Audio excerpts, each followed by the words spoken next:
Bueno, como ya supongo que algunos se habrá enterado, ¿no? Por la comunicación que se ha hecho desde la academia, el próximo 6 de marzo, es decir, dentro de 2 semanas, sábado 6 de marzo, en el horario de 11 a 1, vamos a dejar de dar los supuestos prácticos de comunidad autónoma y vamos a empezar a impartir la preparación de estas oposiciones, ¿vale? Entonces, yo aquí les he puesto la primera pregunta. ¿Para qué oposiciones es? ¿O para qué me puede servir a mí esta formación? ¿A qué oposiciones me podría presentar con la formación que pretendemos impartir a partir del día 6, ¿no?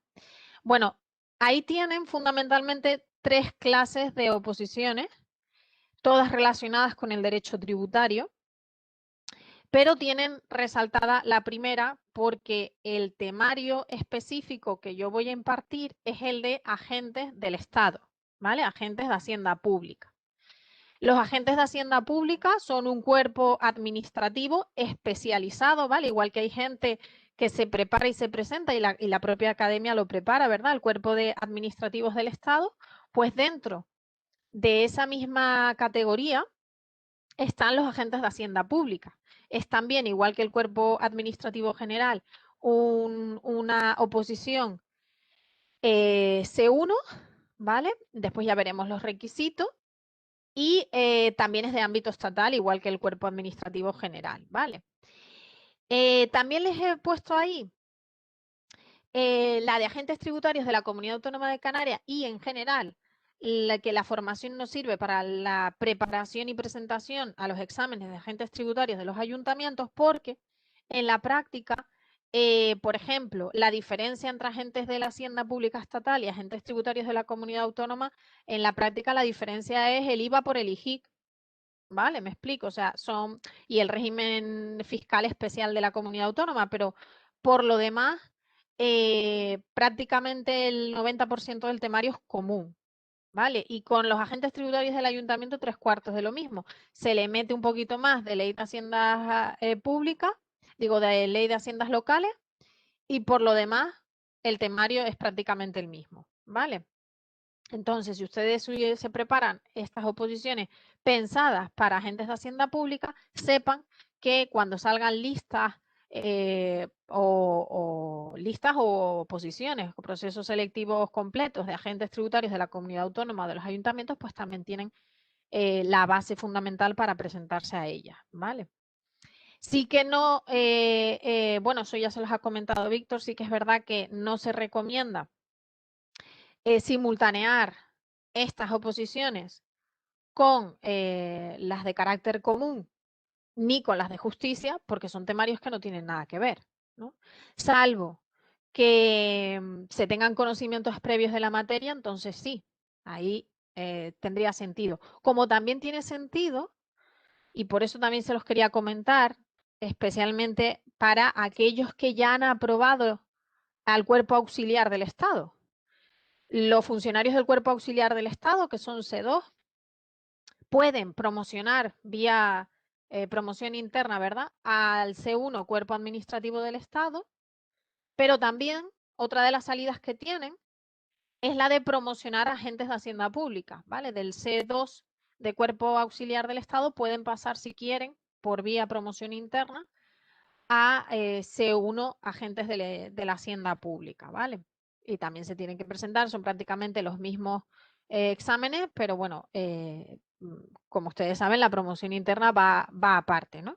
Se desarrolla de forma simultánea, pero por otro cauce. Bueno,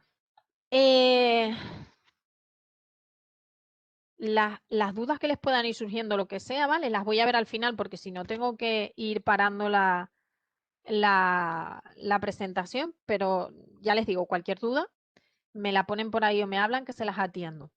Rasgos esenciales que hay que conocer de esta oposición o lo primero que te preguntas, ¿no? Cuando te vas a presentar cualquier oposición. ¿Suele salir a menudo? ¿Cada cuánto sale? ¿Y cuántas plazas salen? ¿No? O sea, aspectos fundamentales que determinan o que pueden determinar que efectivamente te decantes por una oposición o no. Yo ahí les he puesto en un cuadrito más o menos cuál ha sido la evolución de los últimos 4 años. Si nos fuéramos más atrás, veríamos otros números, pues por ejemplo en la crisis del 2008-2012 salían bastante menos de las que han empezado a salir a partir de 2017. 2017, 2018 y 2019 han salido exactamente las mismas, ¿no? 400 en el turno libre y 130 en promoción interna. Por lo tanto, 530 plazas en total, ¿vale? De hecho, pensábamos que con el descalabro que se produjo y que ha supuesto la COVID, pensábamos que en 2020 iban a disminuir un poquito la oferta de empleo de agentes y de técnicos y de inspectores en Hacienda. Pero para nuestra sorpresa grata, se ofertaron exactamente las mismas plazas en la última oferta de empleo que se publicó pues hace un par de meses, ¿no? La oferta ya está hecha, siguen siendo las mismas 400 plazas en el turno libre y 130 en la promoción interna, pero lo que estamos pendientes es de que se publique la convocatoria, ¿vale? Ustedes saben que en cualquier oposición lo primero es la oferta y después viene la convocatoria, ¿no?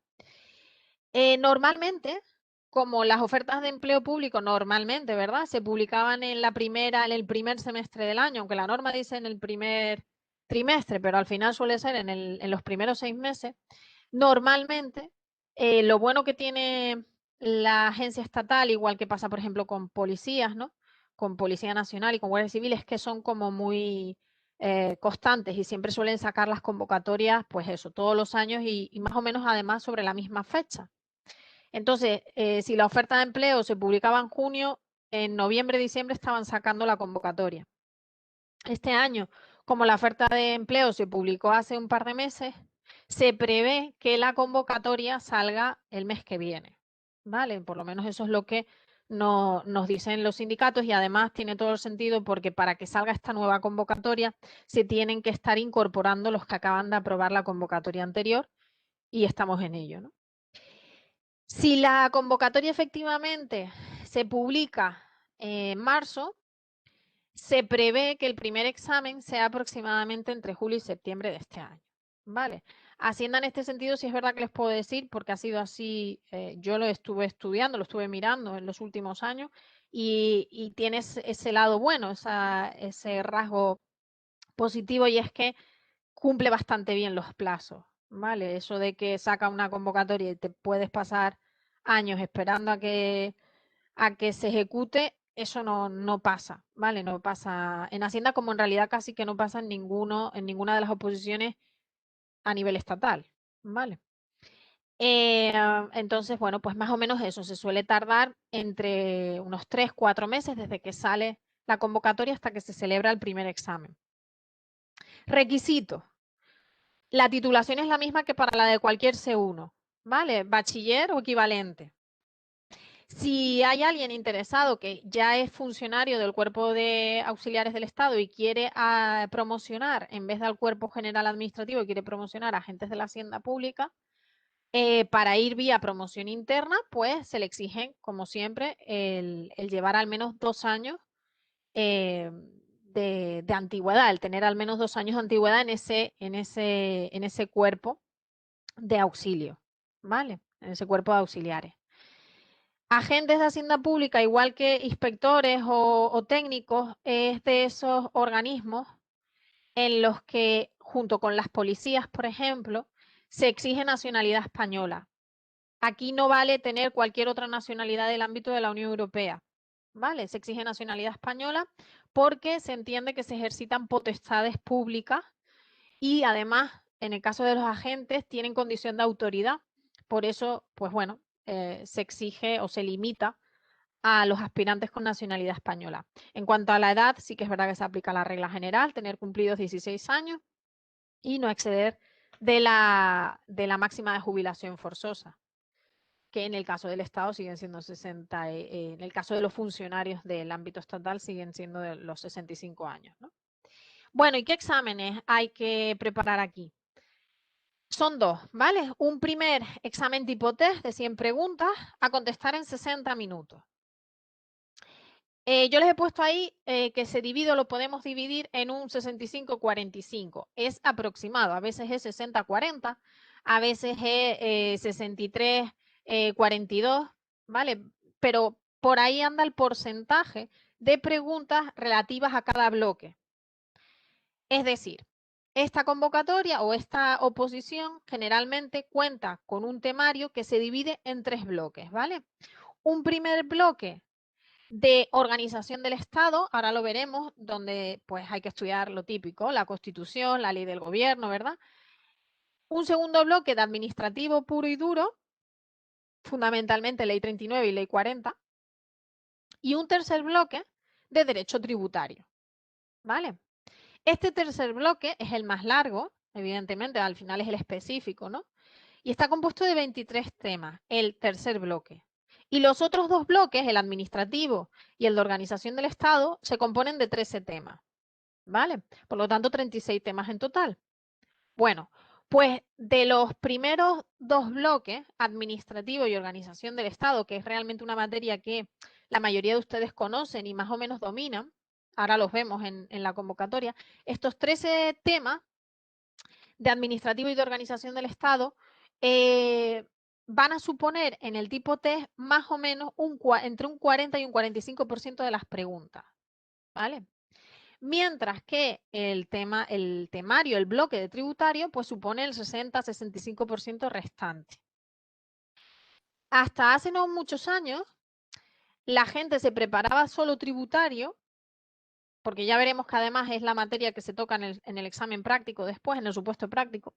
Se preparaba solo tributario y pasaba el tipo T, ¿vale?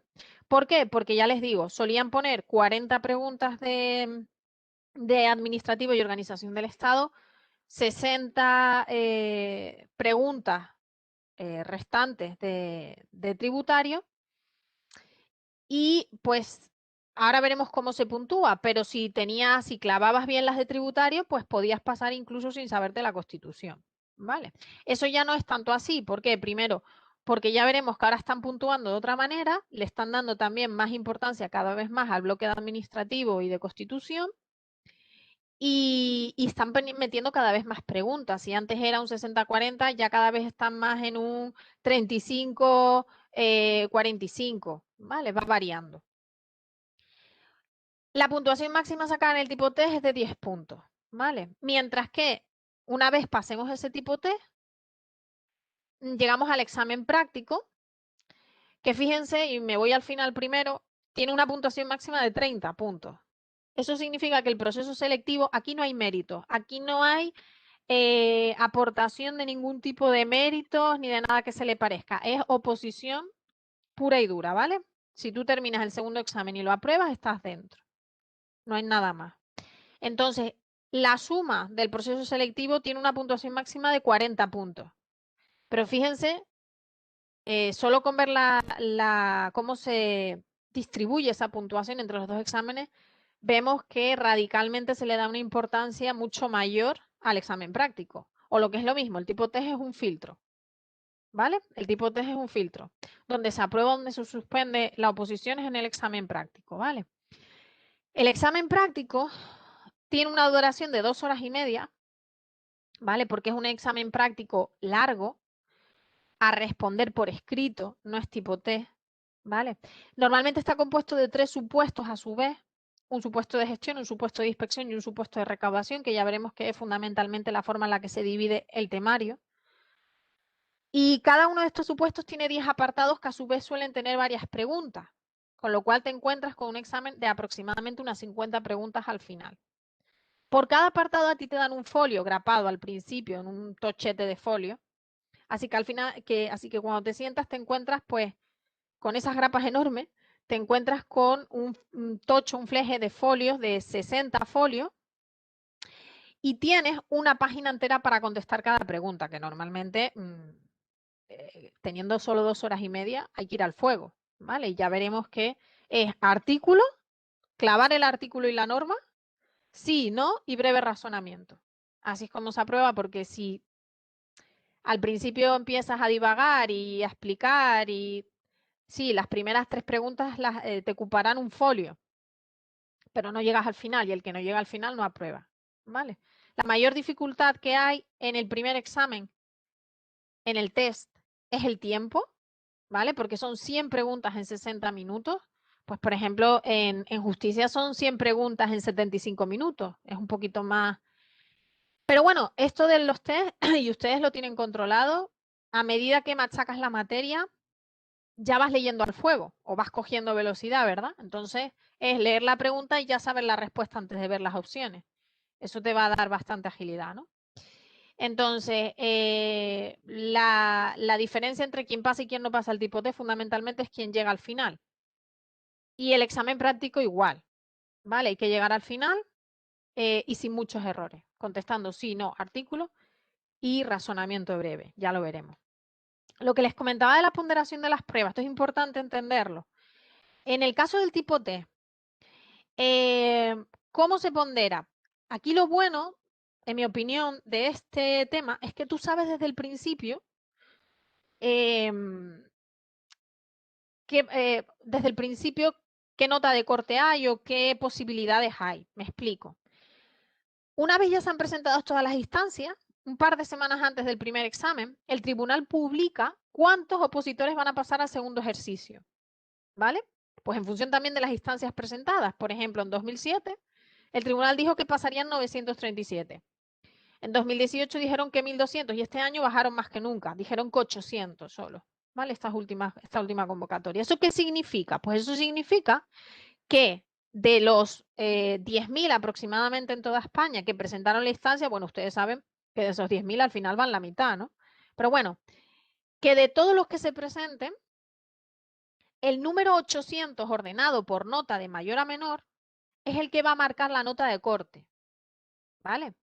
Y a ese se le va a poner un 5, aunque en realidad a lo mejor su examen tiene un 6 o a lo mejor tiene un 4,8, ¿vale? Si tú sumas las respuestas correctas, les quitas cada 4 incorrectas, le quitas una bien, etcétera, ¿no? Es decir, si el tribunal dice que pasan 800, el número 800 es el que marca el corte. A ese se le da un 5 y a los demás se les pondera. ¿Esto qué significa? Pues que si esa persona, por ejemplo, les pongo ejemplos reales, ¿vale? En el año 2017, sé que tienen ahí, de las 937 personas, el número 937, que era el que marcaba el corte, tenía un 4,8 o un 4,7. Suspendido, entre comillas, aprobó ese primer examen, porque al ser el número 937 le pusieron un 5. Así que todos los que estaban por encima de él también les ponderaron. O lo que es lo mismo, si yo tenía un 5,7, pues ahora ya no tengo un 5,7, tendré un 6,3. ¿Vale? Pero al revés también pasó y pasó este año. Este año, ¿qué es lo que pasó? Que normalmente lo bueno que tiene Hacienda es que como salen todos los años, no da tiempo a que suba el nivel muchísimo. Pero este año, la convocatoria salió en diciembre y el examen, en vez de ser en marzo como solía ser, el examen fue en septiembre. Claro, pasaron 9 meses, la gente estuvo estudiando 9 meses y hubo gente que, claro, pues a lo mejor incluso gente que estaba trabajando, dejó de trabajar o lo metieron en ERTE. Total, la gente estudió más. Entonces, el número 800, que es el que marcaba el corte, ¿vale? En realidad tenía un 6,5. 6,5 no, 6,05. A ese 6,05 se le puso un 5 y a partir de ahí ponderaron, ¿vale? Yo, por ejemplo, que creo que tenía un 8,3, se me quedó en un 6,9, ¿vale? Porque si el que tiene un 5, el que marca la nota de corte, está por encima del 5, ¿verdad? Pues a todos los demás se les va a bajar un poco. Pero bueno, lo importante es pasar ese corte, ¿no? Ya les digo, es bastante controlando la materia en un par de vueltas, es bastante fácil pasar el test. Donde tenemos la complicación real es en el examen práctico, ¿vale? Y aquí en el examen práctico ya no hay cortes como tal, sino que se aprueba al mismo número de opositores que plazas hayan ofertados, ¿no? Hay una ponderación, pero no hay una nota de corte, es decir, si las plazas son 400, como llevan siendo los últimos años, el número 400, el opositor número 400 de los que se presentó al segundo examen es el que tiene un 15, porque el examen total, recuerden que tiene una puntuación máxima de 30. Entonces a ese opositor se le pone un 15. A lo mejor ese opositor no tiene un 15, sino que a lo mejor tenía un 17, ¿vale? Pero a él, que es el número 400, se le pone un 15 y a partir de ahí se pondrá a los demás, ¿vale? Así que si tú a lo mejor estás a mitad de tabla y estás a mitad de tabla con un 16, a lo mejor realmente, y se pueden hacer los cálculos, lo que tenías era un 20, ¿vale? Pero bueno, es más, si se fijan, si lo consultan, verán que no hay nadie por encima del 20 prácticamente, ¿vale? Pero por esto de la ponderación. Entonces, una vez obtenido el listado con las 400 mejores notas del supuesto práctico, a esos 400 que han hecho el mejor supuesto práctico se le suma el tipo test. No antes, esto es importante. No es que se te sume el test más el tipo práctico y entonces los mejores 400 obtienen plaza, no. Obtienen plaza los mejores 400 del supuesto. Ven otra vez la forma en la que se le da importancia al supuesto, ¿no? Y a esos mejores 400 del supuesto se le suma el tipo T. Con lo cual el tipo T solo sirve para moverte en la lista de aprobados, pero no te sirve para probar. No sé si me explico. ¿Vale? Y si hemos dicho que la principal dificultad del test está en el tiempo, la principal dificultad del supuesto práctico, aparte del tiempo, está en el manejo de la normativa, lo que comentábamos antes, ¿no? Hay que, ya lo veremos cuando lo hagamos, pero hay que contestar las preguntas sin normativa, no podemos llevar normativa y tenemos que decir artículo, norma y breve razonamiento, ¿vale? Bueno, ¿por dónde empezamos? ¿O por dónde empezaríamos en caso de adentrarnos en esta posición? Yo ya les decía que había 3 bloques, ¿verdad? Constitucional, administrativo y tributario. Lo importante es empezar por tributario. Empezar por el bloque tributario, ¿por qué? Porque es el más importante, ya lo están viendo hasta en la forma en la que se ponderan tanto el tipo test como el supuesto práctico. En las clases que yo voy a dar de las 11, solo voy a centrarme en tributario, precisamente por esto que les estoy comentando. ¿Qué pasa con la otra parte?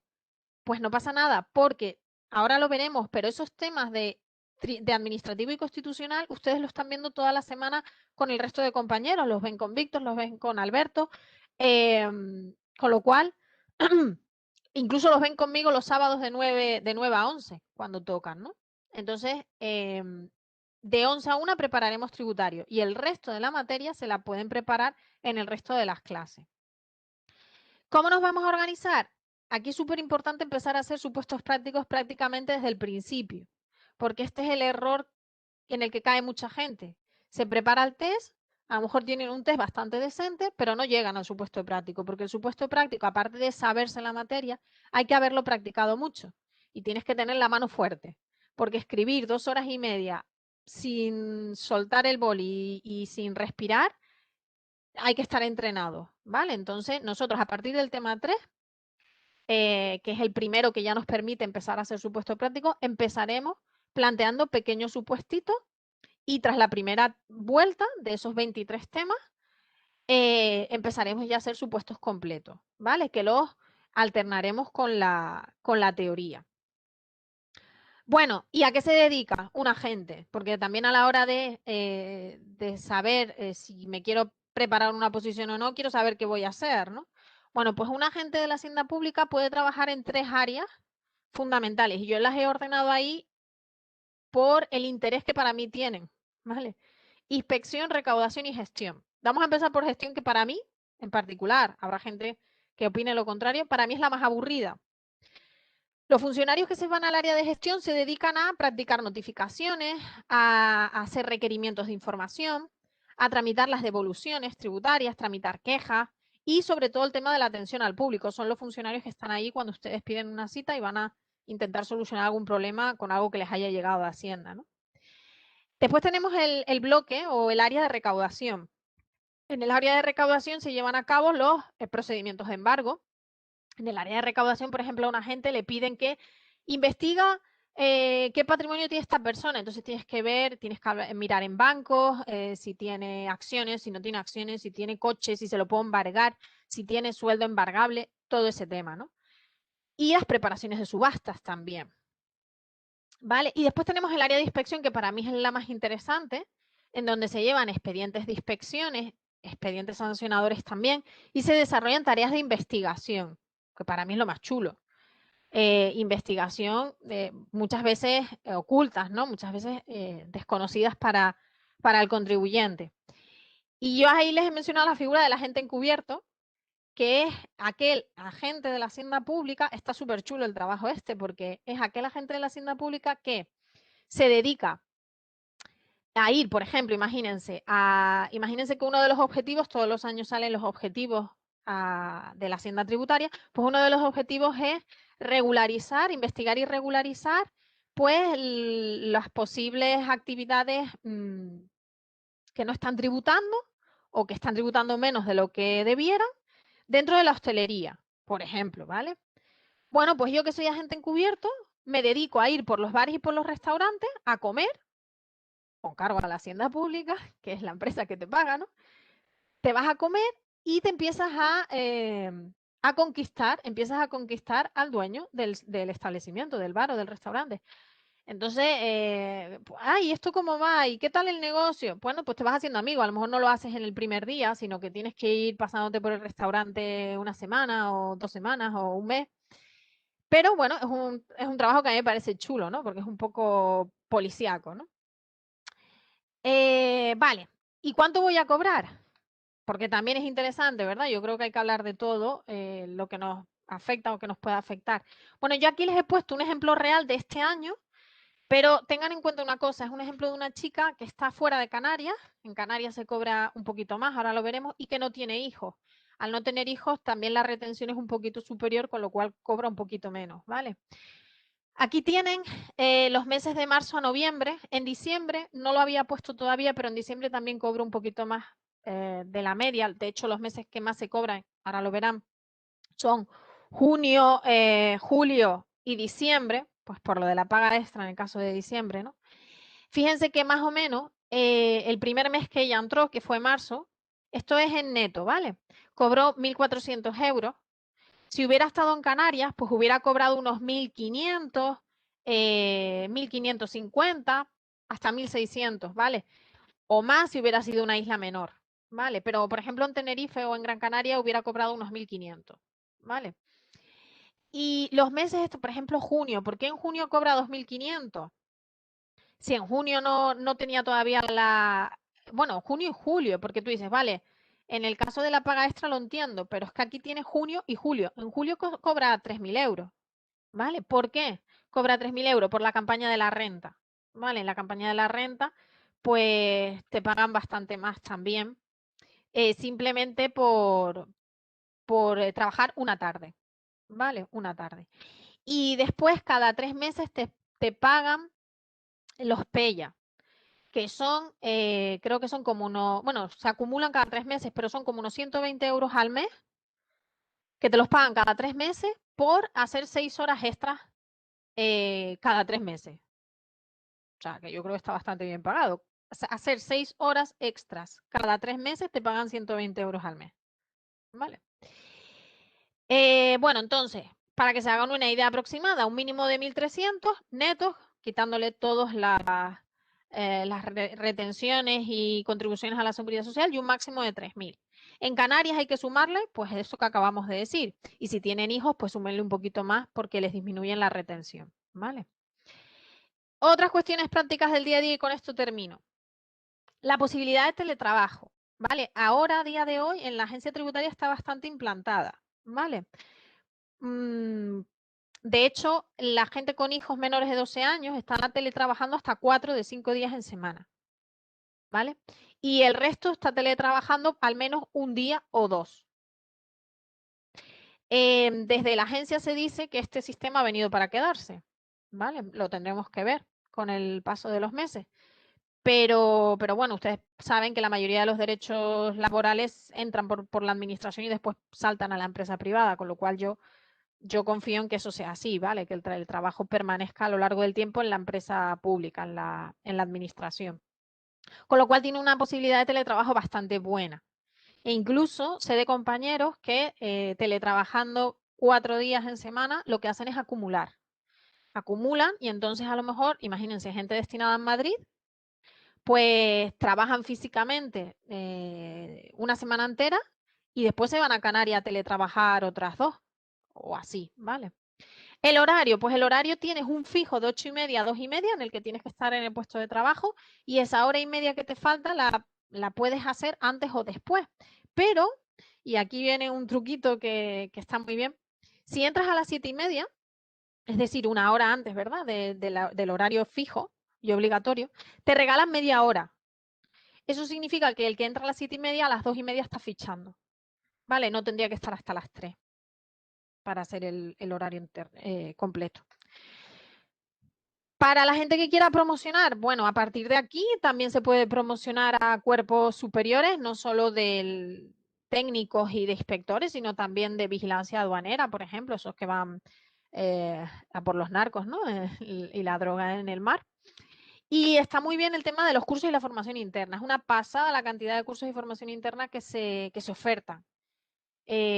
Algunos orientados a la promoción interna y no te tienes que comprar material ni nada y otros simplemente pues para la mejora del inglés, de idiomas o de lo que sea. Y el cuerpo de agentes está integrado dentro de aquellos funcionarios que forman parte de MUFASE, que pueden optar a formar parte de MUFASE o de la Seguridad Social, pero por lo menos tienen esa posibilidad, ¿vale? No son de los que están obligatoriamente en el régimen común de la Seguridad Social, sino que tienen la posibilidad de optar. Y por último, las plazas, ¿dónde salen? Vale, en el caso de Canarias, que es lo que a nosotros nos interesa más, ¿no? Pues miren, normalmente, y aquí lo verán, suele haber una especie de compensación entre comunidades autónomas. Si se fijan, por poner un ejemplo, ¿no? Extremadura, uy, perdón, que me fui. Si se fijan en Extremadura, por ejemplo, en el año 2016 ofertaron 6. Ojo, que aquí solo estoy poniendo las de turno libre, no estoy poniendo las de promoción interna que van aparte, se sumarían a esta, serían más. ¿Vale? En Extremadura ofertaron 6 en 2016, pues en 2017 no ofertaron nada, pero es que en 2018 ofertaron 6 otra vez. Y al revés también pasa, bueno, Castilla y León 7, 0, 7. Castilla-La Mancha 6, 15, 6. Fíjense cómo van alternando, ¿no? Entonces, por ejemplo, en 2019, que todavía no han sacado los destinos, que se supone que lo van a sacar en las próximas semanas, por ejemplo, Canarias en 2016 sacó 2, pero es que en 2017 sacó 16. ¿Vale? Sacó un montón para lo que es Canarias, ¿no? Al año siguiente, pues como decíamos, pocas, muchas, pocas. Se supone que este año van a ser muchas, ¿vale? Se van a hacer en torno a 16, 15, 16 o 20, ¿vale? Suelen ser de los destinos más deficitarios, es lo que dice la agencia tributaria, porque no hay muchos opositores en Canarias, en general, ¿no? Comparados con otras comunidades autónomas, entonces suele ser de los destinos más deficitarios. A esto hay que unir el tema del teletrabajo. Siempre te cabe la posibilidad, como la agencia tributaria es de las que más lo está aplicando, de teletrabajar como comentábamos antes. ¿Vale? Y en cuanto a moverte, súper importante. Si tú entras en Madrid, Cataluña se lleva muchas plazas, pero se llevan las plazas de todos los que entran los últimos 100 normalmente, ¿no? Si tú te mueves a Madrid o te mueves a Cataluña, ¿qué posibilidad tengo de volver a Canarias? ¿En cuánto tiempo puedo volver a Canarias? Y esto es súper importante porque sé de, y ustedes también lo sabrán, ¿verdad? De oposiciones como las de Policía Nacional que tardas en volver 5, 6, 7, 8 años a Canarias. Bueno, pues ese es el tiempo que se tarda aquí en ir, por ejemplo, a Galicia y Asturias, que hay muchos opositores y hay muchos funcionarios. Pero a Canarias a los 2 años entras otra vez. Eso es lo bueno. A Canarias tienes garantizado entrar prácticamente a los 2 años. E incluso si tienes conciliación, y por conciliación entiendo hijos menores o marido o mujer que es funcionario en la comunidad autónoma, a partir del año te dejan moverte, ¿vale? A través de unos paneles. No tienes ni siquiera que esperar a los 2. Vale, bueno, entonces eso son cuestiones prácticas del día a día.